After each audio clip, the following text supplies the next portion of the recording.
Good morning बच्चों।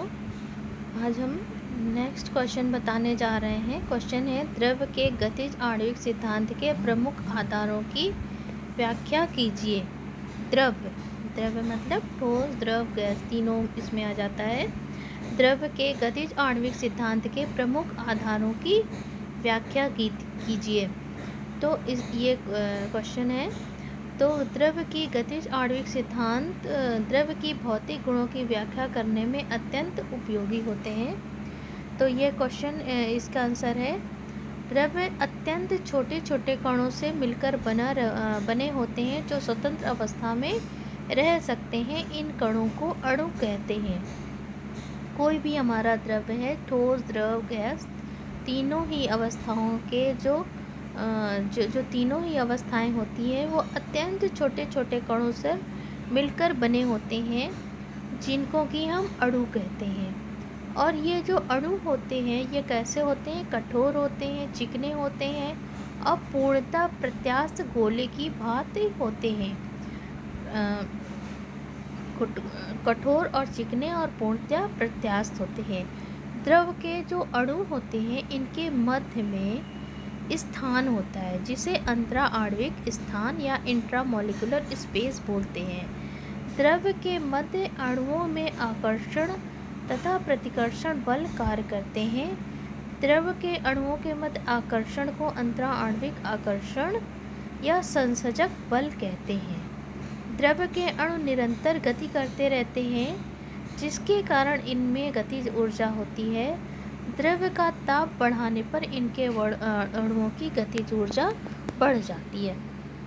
ठीक है, तो इस क्वेश्चन को और अच्छे से समझाते हैं।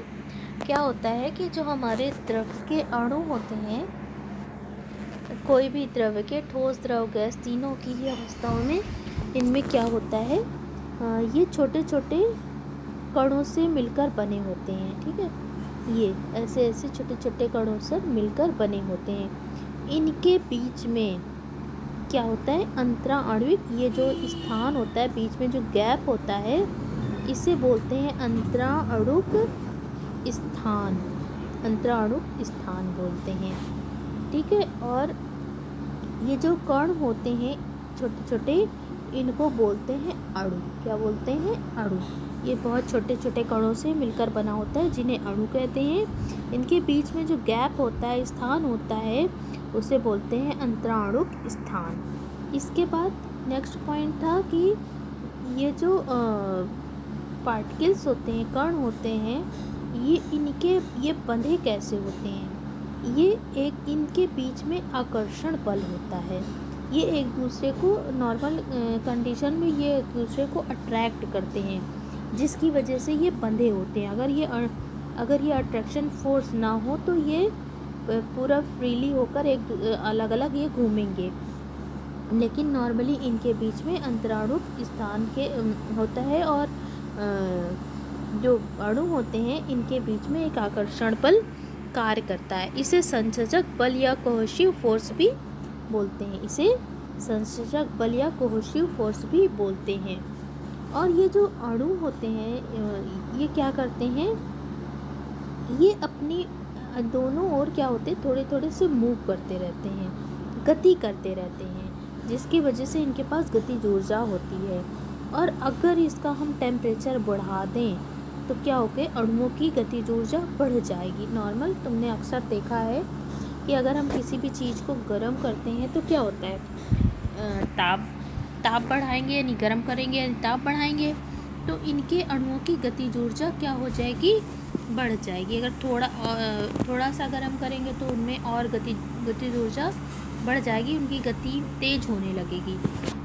ये जो गति कर रहे हैं अपने मध्यमान स्थिति के इधर उधर, ये जो गति कर रहे हैं, अभी क्या हो रहा है, बहुत थोड़ा सा गति कर रहे हैं। जैसे जैसे हम टेम्परेचर बढ़ाते जाएंगे तो क्या होगा, इनका ताप बढ़ता जाएगा और इनकी गतिज ऊर्जा बढ़ती जाएगी।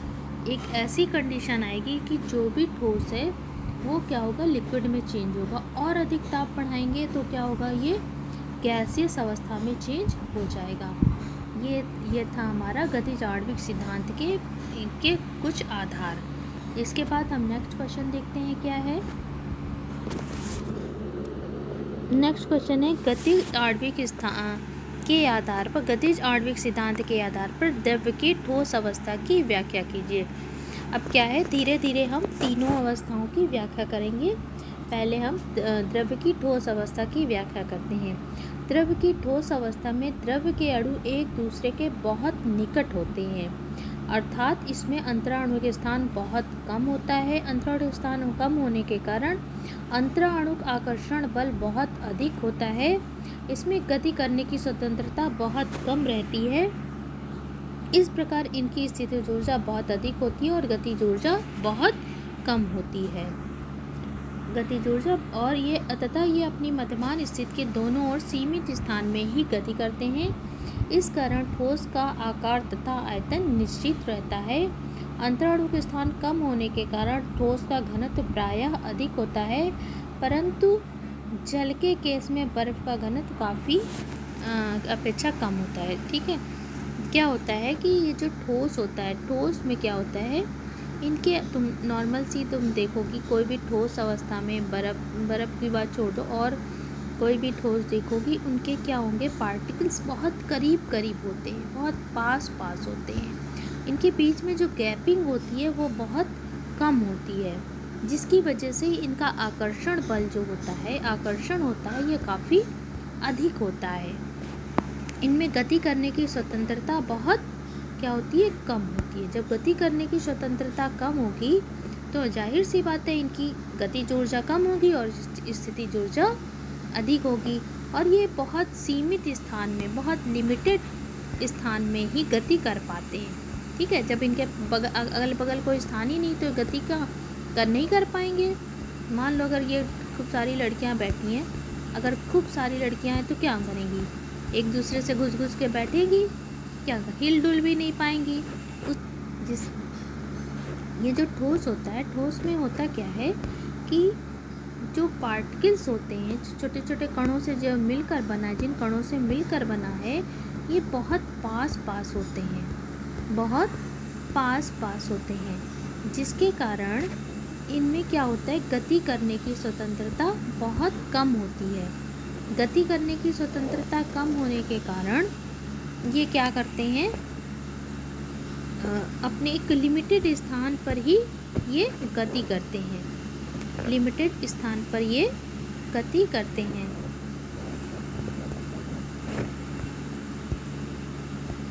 ये क्वेश्चन हम पढ़ा रहे थे तुम्हें, गतिज आणविक सिद्धांत के आधार पर द्रव्य की ठोस अवस्था की व्याख्या कीजिए।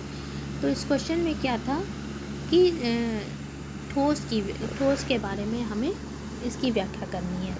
तो ठोस के जो पार्टिकल्स होते हैं जिनसे ये मिलकर बना होता है, वो ठोस में क्या होता है, बहुत पास पास होते हैं, बहुत पास पास होते हैं। इनके बीच में जो अंतराणु के स्थान होता है वो क्या होता है, बहुत कम होता है, जिसकी वजह से ये अगल बगल अपने मध्यमान स्थिति के इधर उधर गति बहुत कम, एक लिमिटेड कर पाते हैं। ठीक है, लिमिटेड स्पेस है तो लिमिटेड ये मोशन भी करते हैं, जिसके कारण इनकी गतिज ऊर्जा बहुत कम होती है, लेकिन स्थितिज ऊर्जा बहुत ज़्यादा होती है। लेकिन आकर्षण बल क्या होता है, इनमें काफ़ी अधिक होता है, जिसके कारण ये एक दूसरे से बंधे होते हैं, और जिसकी वजह से बंधे होने के कारण इनका आकार भी निश्चित होता है और आयतन भी निश्चित होता है। ठीक है, ये तो रही ठोस की बात। लेकिन द्रव्य में जल के केस में क्या होता है, जल एक ऑप्शन है जिसमें वैसे नॉर्मली जितने भी ठोस होंगे उनका घनत्व उनकी लिक्विड स्टेज की अपेक्षा जो सॉलिड स्टेज है, ठोस का घनत्व अधिक होगा और द्रव्य का घनत्व कम होगा।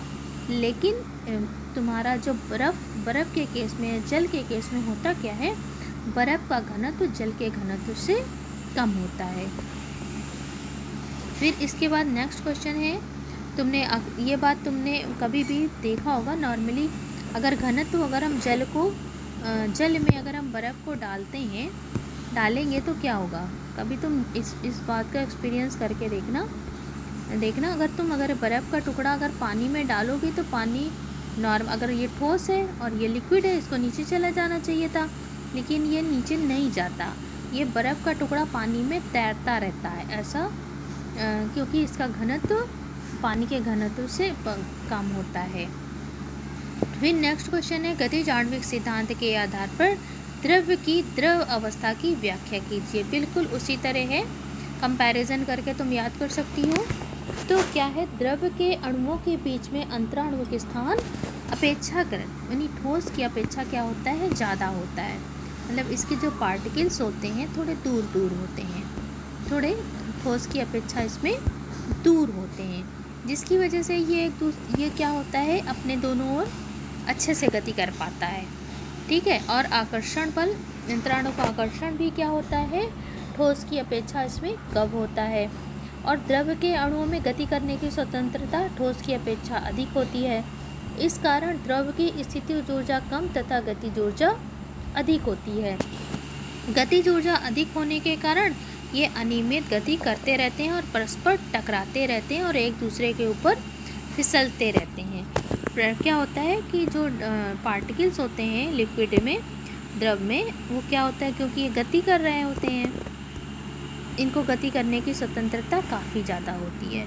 और ये स्लिप कर गए, कभी इसके ऊपर आ गए, कभी इसके ऊपर, ये इसके ऊपर चला गया, ये इसके ऊपर चला गया, गति कर रहे हैं आराम से, इधर उधर ये गति कर रहे हैं। तो क्या होता है कि द्रव में इसी कारण, क्योंकि एक दूसरे के ऊपर स्लिप कर रहे हैं, फिसल रहे हैं, तो द्रव में बहने का गुण होता है और इसी वजह से इनकी कोई निश्चित आकृति नहीं होती है। इस जिस बर्तन में रखे जाते हैं उसी का ये शेप ले लेते हैं।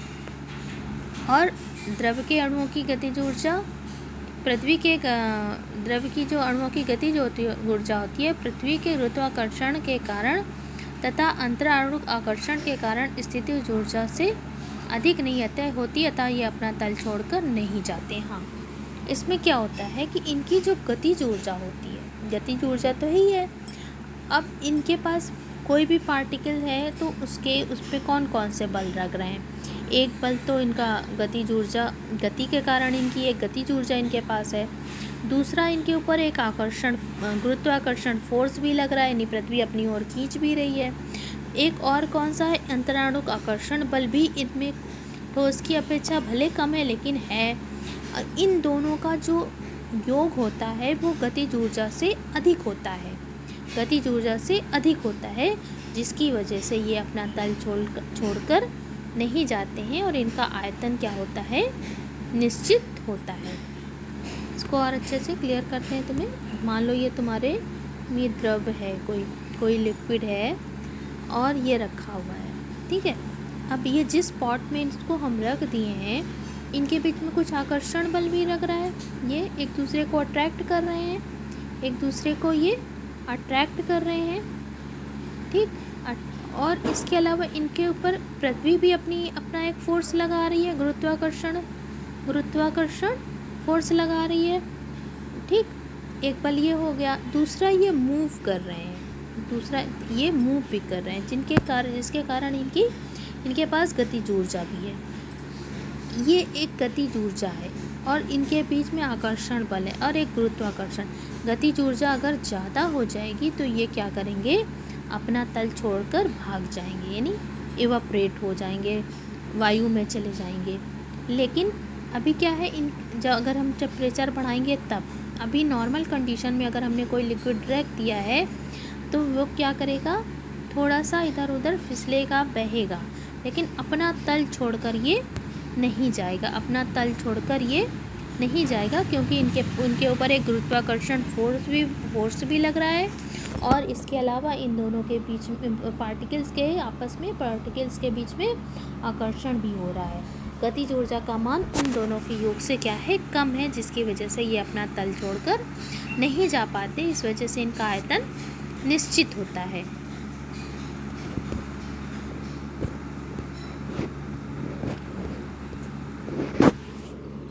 ठीक है, नेक्स्ट क्वेश्चन है, गतिज आणविक सिद्धांत के आधार पर द्रव्य की गैस अवस्था की व्याख्या कीजिए। नेक्स्ट क्वेश्चन क्या है, एक ठोस बता दिया, द्रव बता दिया, अब कौन सा आ रहा है, गैस अवस्था की व्याख्या करनी है। तीनों को तुम आराम से, अगर तुमने एक याद कर लिया है तो तीनों याद हो जाता है, क्योंकि तीनों का कंपैरिजन तुम्हें आ जाएगा, बहुत ईजी है। तो गैस के अणुओं के बीच में अंतराणु के स्थान ठोस तथा द्रव की तुलना में बहुत अधिक होता है।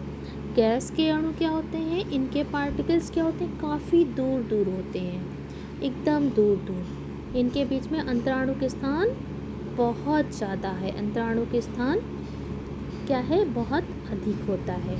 इसके और आकर्षण बल तो एकदम नगण्य होता है, बहुत कम होता है।